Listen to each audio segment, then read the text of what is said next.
அன்பின் வாழ்த்துக்கள். தேவன் தாமே நாம் ஒவ்வொருடன் நம்மை பாதுகாத்து நம்மை ஆசீர்வதித்து நம்மை வழி நடத்துவாராக. ஆமென்.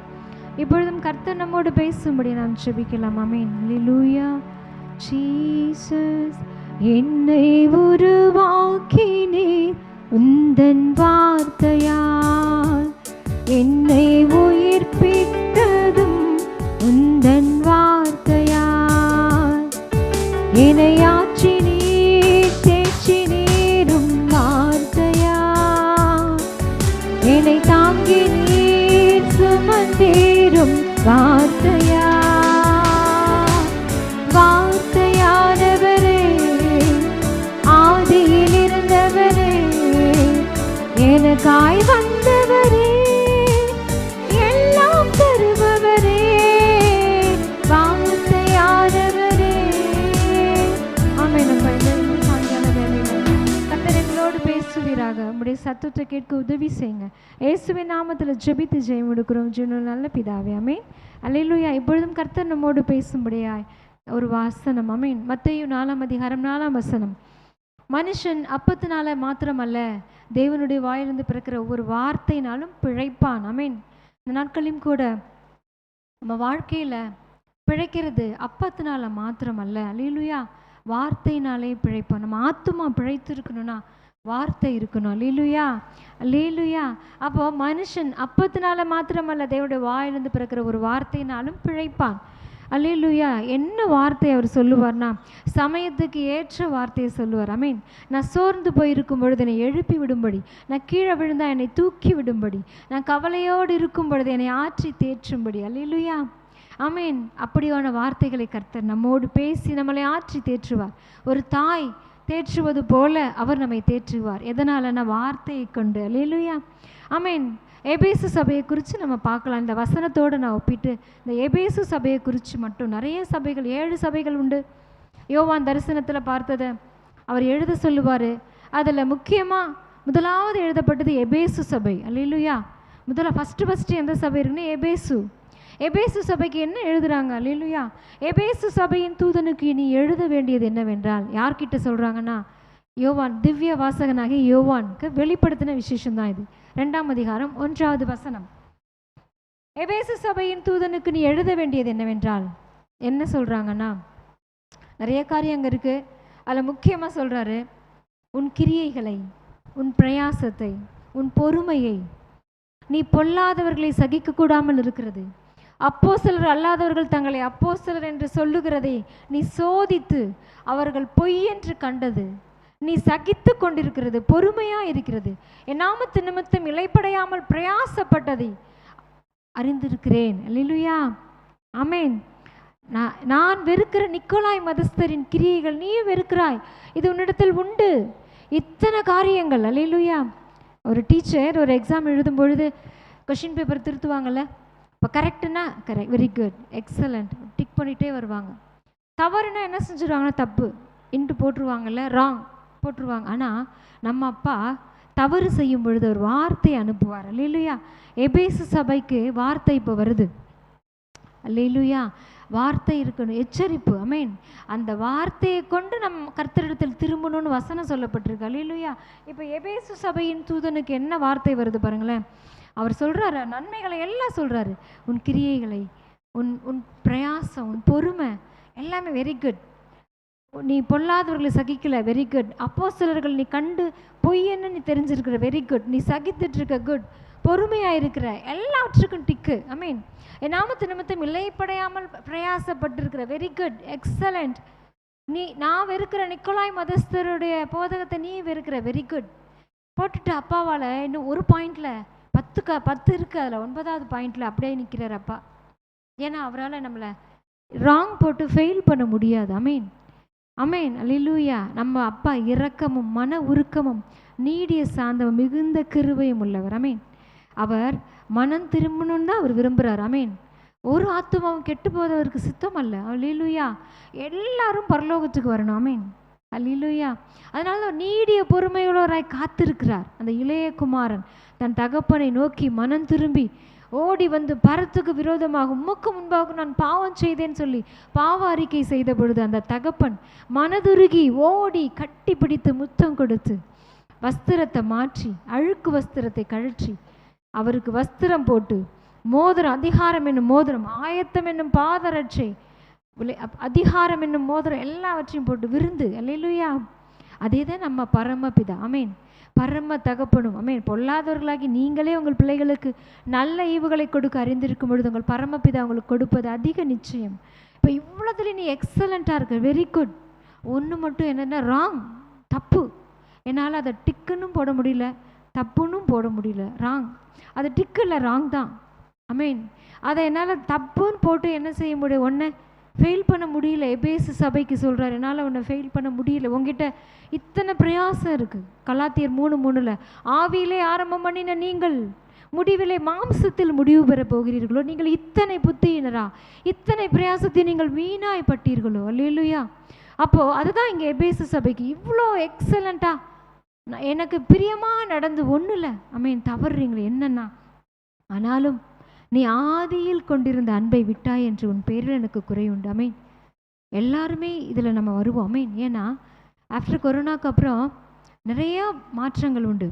ஒரு கூட்டம் வார்த்தைனா, இன்னும் சொல்லணும்னா இது அரியலூர் டிஸ்ட்ரிக்ட், வார்த்தைனா என்னென்னு அவ்வளோ எங்களுக்கு வெளிச்சம் கிடையாது, வறண்ட பூமின்னு சொல்லலாம், வார்த்தை இல்லை. ஐ ஆனால் இந்த கொரோனா டைமில் தான் கர்த்தர் எங்களுக்கு வார்த்தைனா என்ன, வார்த்தைனா என்னன்னே சொல்லிக்கூடும். ஆதியிலே வார்த்தை இருந்தது, அந்த வார்த்தை தேவனாய், நாங்கள் பாலுங்கிற குழந்தைகளாக தான் இருந்தோம். ஆனால் கர்த்தர் இந்த வார்த்தையை எங்களுக்கு கற்றுக் கொடுக்க ஆரம்பித்தார் இந்த கொரோனா டைமில் தான். அவரோட வீட்டிலையே இருந்து உட்காந்து வாசிச்சு அநேக பரிசுத்தவான்களை யூடியூப்பில் உண்டு இல்லை, அவங்க வார்த்தைகளெல்லாம் கேட்டு அப்போ தான் எங்களுக்கே ஒரு வெளிச்சம். கர்த்தர் எங்களுக்கு வெளிப்படுத்தி தந்தார் வார்த்தை. அப்போ மனுஷன் அப்பத்தினால மாத்திரமல்ல, தேவனுடைய வாயிலிருந்து பிறக்கிற வார்த்தையினால பிழைப்பான்.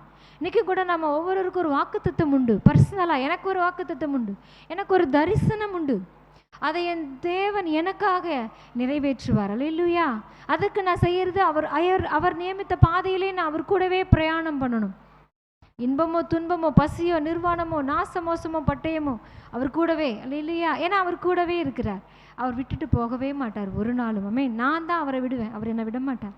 அல்லேலூயா. இப்போ இந்த எபேசு சபைக்கு சொல்லப்பட்டிருக்கு, ஆனாலும் நீ ஆதியில் கொண்டிருந்த அன்பை விட்டாய் என்று உன் பேரில் எனக்கு ஒரு குறை உண்டு. அதனால் அவர் சொல்கிறார், இப்போ வார்த்தையை அனுப்புகிறாரு. என்ன வார்த்தைனா, அதனால் நான் அப்போது நீ என்ன செய்கிறேன்னா, நீ என்ன செய்கிறாருன்னா, நீ ஆதியில் செய்த கிரியைகளை நீ என்ன செய்வாயாக, இல்லாவிட்டால் நான் சீக்கிரமாக இவனிடத்தில் வந்து நீ மனம் திரும்பாத பட்சத்தில் உன் விளக்கு தண்டை அதனிடத்திலிருந்து நீக்கி விடுவேன். அல்லேலூயா. ஆமேன். ஆவியானவர் சபைகளுக்கு சொல்லுகிறதை காதுள்ளவன் கேட்க கடவன். அல்லேலூயா. இத்தனை எக்ஸலண்ட்டாக நீ வந்துட்டு ஒரே ஒரு பாயிண்டில் ஆதியில் இருந்த அன்பு மிஸ் ஆகுது. குறையுது. தராசிலே நிற்கப்பட்ட போது நீ குறைவுள்ளவனாக காணப்பட்டாய். எல்லாருக்குமே பேசுகிற நானானாலும் சரி கர்த்தர் பேசுவார். ஏன்னா நன்மை செய்கிறவன் ஒருவனாகிலும் இல்லை, தேவனை தேடுகிறவன் உணர்வுள்ளவன் உண்டோ என்று அவர் பார்த்தபோது ஒருவனாகிலும் இல்லைன்னு வசனம் சொல்லப்பட்டிருக்கு. அல்லேலூயா. அப்போ எல்லாரும் வழி விலகி ஏகமாய் கெட்டு போனார்கள். ஆனால் அப்பா நம்ம மேலே வச்ச இரக்கமும் கிருபையும் பெரியது. அப்போ அங்கே அவர் சொல்லி கொடுக்குறாரு, நீ என்ன செய், மனம் திரும்பு. ஆதியில் எப்படி கிரியை செய்து அதையே செய். ஆதியில் எவ்வளோ நேரம் துதிச்ச அதே துதி. ஆதியில் எவ்வளோ நேரம் பைபிள் வாசிச்ச, வேதம் வாசித்தோம் அதையே வாசிக்கணும். ஆதியில் எவ்வளோ நேரம் நான் ஜெபம் பண்ணேன் அதையே திரும்ப ஜெபிக்கணும். அப்படின்னா இப்போ நான் என்ன செஞ்சுட்டேன்னா, அந்த ஜெப வாழ்க்கையிலேருந்து குறைஞ்சிட்டேன், அந்த துதி வாழ்க்கையிலேருந்து குறைஞ்சிட்டேன், நன்மை செய்கிறதுல குறைஞ்சிட்டேன், வேதம் வாசிக்கிறதுல குறைவுபட்டுட்டேன். அதனால தான் அப்பா சொல்கிறாரு, எக்ஸலண்ட்டாக வந்துட்டு இருக்கிற ஓட்டப்பந்தயத்தில் ஓடுகிறவர் எல்லாம் ஓடுவார்கள், ஆகிலும் ஒருவனே பந்தயத்தை பெறுவார். ஆனால் பரலோகத்தில் அப்படி இல்லை. 11வது மணி நேரத்தில் வந்தாலும் ஒரு பணம் கொடுக்க அப்பா வல்லவர். ஆனால் அவர் எதிர்பார்க்கிறது என்னென்னா பொறுமையோடே ஓடணும். பவுல் சொன்னார்ல, விசுவாசத்தை ஓட்டத்தை ஓடினேன், விசுவாசத்தை காத்துக்கொண்டேன், இது முதல் நீதியின் கிரீடம் எனக்காக வைக்கப்பட்டு இருக்கிறது. அல்லேலூயா. அதே போல தான் எல்லாருக்கும் நமக்கு நியமிக்கப்பட்ட பாதையில் நம்ம ஓடும் பொழுது அந்த ஜீவ கிரீடத்தை படும். அதனால் அப்பா சொல்கிறாரு, ஆவியானவர் சபைகளுக்கு சொல்லுகிறதை காதுள்ளவன் கேட்க கடவன். நீ மனம் திரும்பு, ஆதியில் செய்ததை திரும்பவும் செய். உன்னை எக்ஸ்ட்ராலாம் நான் செய்ய சொல்லலை. எக்ஸ்ட்ரா நீ செய்ய வேண்டாம். ஆதியில் என்ன செஞ்ச அதையாவது அட்லீஸ்ட் செய்யலாமே. ஆதியில் நீ 1 மணி நேரம் ஜெபம் பண்ண, இப்போ அந்த 1 மணி நேரமாவது அப்போ நீ இப்போ 20 நிமிஷம் ஜெபிக்கிறது 5 நிமிஷம் 10 நிமிஷத்தில் நம்ம அப்போ இருக்கிறோன்னு அர்த்தம் இல்லையா? அதனால தான் ஆவியானவர் சொல்கிறார், ஆதியில் செய்த கிரியை செய், மறுபடியும் செய், இல்லைனா நான் சீக்கிரமாக வருவேன். ஏன்னா ஒரு துன்மார்க்கத்தை விட்டு மனம் திரும்பினா அவர் என்ன செய்வாருன்னா அவன் துன்மார்க்கத்தை பூரா மன்னிச்சிருவாராம். ஏசாயில் எழுதப்பட்டு. ஆனால் ஒரு நீதிமான் தன் நீதியை விட்டு திரும்பும் பொழுது அவன் செய்த நீதியெல்லாம் மறக்கப்பட்டு போயிடுன்னு வசனம் எழுதப்பட்டிருக்கல் இல்லையா? ஏன்னா அவன் நீதிமான், அவனுக்கு எல்லாமே தெரியும். தெரியாம செஞ்ச சில அடி, தெரிஞ்சே செஞ்ச அநேக அடிகள் அல்லேலூயா. அதனால தான் ஆவியானவர் எச்சரிக்கிறார், ஆதியில் செய்த கிரியைகளை என்ன செய்யணும்னா மறுபடியும் ஆமென், மறுபடியும் விட்டது இடத்துல இருந்தே தொடரணும். ஆமென், ஜெபிக்கணும், துதிக்கணும், வேதம் வாசிக்க நேரம் கிடைக்கும் பொழுதெல்லாம். ஆமென். எவ்வளோ நேரம் நம்ம இந்த மொபைலில் வேஸ்ட் பண்ணுறோம், எவ்வளோ நேரம் நம்ம வெட்டியாக கதை பேசுகிறோம், எவ்வளோ நேரம் சினிமாவோ என்ன காரியமோ எதுலேயோ ஒன்றில் வேஸ்ட் பண்ணுறோம்ல, அந்த நேரத்தை எல்லாம் இதில் ஆமென் ஆமென் அல்லேலூயா இது கூட நம்ம செலவழிக்கும் போது வசனத்தை சேர்த்து வைக்கும் பொழுது, யோசேப்பு அன்னைக்கு தானியத்தை சேர்த்து வச்சான் பஞ்சகாலத்துக்கு உதவும்படி. இன்றைக்கு நம்ம வசனம் கிடைக்கக்கூடாத பஞ்சகாலம் வரும். அப்போ நம்ம இந்த வசனத்தை சேர்த்து சேர்த்து சேர்த்து எவ்வளோ சேர்க்க முடியுமோ சேர்த்து வைக்கணும். வசனம் கிடைக்க முடியாத பஞ்சகாலம் வருது. ஆமென். இது கடைசி காலம், இனி காலம் செல்லாது. இனியும் நம்ம தாமதிச்சோன்னா நம்ம விளக்கு தண்டை எடுத்து போட வாய்ப்பு இருக்கு. அதனால தான் அப்பா சொல்றாரு, சீக்கிரமாய் உன்னிடத்துல வந்துருவேன். என்னால் என்ன செய், திருடனை போல வருகிறேன், என்ன செய், காத்துக்கொள், ஜீவ கிரீடத்தை பெற்றுக்கொள்ளும்படி. ஜெயங்கொள்ளுகிறவன் எவனோ அவனுக்கு தான் பரதேசின் மத்தியில் இருக்கிற ஜீவ விருட்சத்தின் கனியை புசிக்க கொடுப்பேன். ஜீவ விருட்சத்தின் கனி, ஜீவ கிரீடத்தை பெற்றுக்கொள்ளுவோம். அமேன். அதெல்லாம் வேணும்னா நான் ஜெயிக்கணும். அமேன். என் கூட அப்பா இருக்கிறார். அமேன். நான் செய்ய வேண்டியது ஒன்றே ஒன்று, அவர் சொல்படி நான் கீழ்ப்படியணும், இந்த வார்த்தையின்படி நான் நடக்கணும், வார்த்தையை கொண்டு அவர்கள் மனம் திரும்பணும். ஆதியில் செய்த கிரியை நீ செய்யுமான்னு சொன்னா நான் செய்கிறேன் ஐயான்னு சொல்லி செய்கிறேன்ப்பா அப்படின்னு சொல்லி நான் மறுபடியும் என்னோட ஆதி நிலையில் நான் முந்தி எப்படி ஜெபிச்சனோ அதே ஜெபம், முந்தி எப்படி துதித்தனோ அந்த இதுக்கு நான் வரும்பொழுது என் அப்பா என்னை கைவிட மாட்டார், என்னை ராங் போட்டு ஃபெயில் பண்ண மாட்டார். எக்ஸலண்ட், வெரி குட், உண்மை உத்தவம் உள்ள ஊழியக்காரி, கொஞ்சத்தில் நீ உண்மையாக இருந்த நீ அநேகத்துக்கு அதிபதின்னு சொல்லுவார். ஆமீன். இந்த சந்தோஷத்துக்குள்ள கர்த்தர் நம்மை நடத்துவாராக. ஆமீன். இந்த வார்த்தையின்படி மனதார நான் ஆசீர்வதிக்கிறேன், ஜெபிக்கிறேன். ஆமீன். இந்த வார்த்தையின்படி கர்த்தர் நம்மளை ஆசீர்வதிப்பாராக. ஆமீன். தேங்க்யூ அப்பா. இந்த நாளையும் கூட இந்த வார்த்தையை கொண்டு எங்களோடு பேசின தயவுக்கு நன்றி. பரிசுத்த ஆவியானவர் இந்த வார்த்தையின்படி நாங்கள் ஆதியில் செய்த கிரியை செய்ய எங்களுக்கு உதவி செய்யுங்கப்பா. இந்த சத்தத்தை கேட்கிற ஒவ்வொரு பிள்ளைகளுக்கும் கிருபை தாங்க, உதவி செய்யுங்க, காத்துக்கொள்ளுங்க. இயேசுவின் நாமத்தில் நாங்கள் ஜெபித்து செய்ய முடிக்கிறோம் நல்ல பிதாவே. என் ஆத்துமாவே கர்த்தரை ஸ்தோத்திரி, முழு உள்ளமே பரிசுத்தமான நாமத்தை ஸ்தோத்திரி. என் ஆத்துமாவே கர்த்தரை ஸ்தோத்திரி, கர்த்தர் செய்த சகல உபகாரங்களையும் மறவாதே. ஆமென். ஹல்லேலூயா.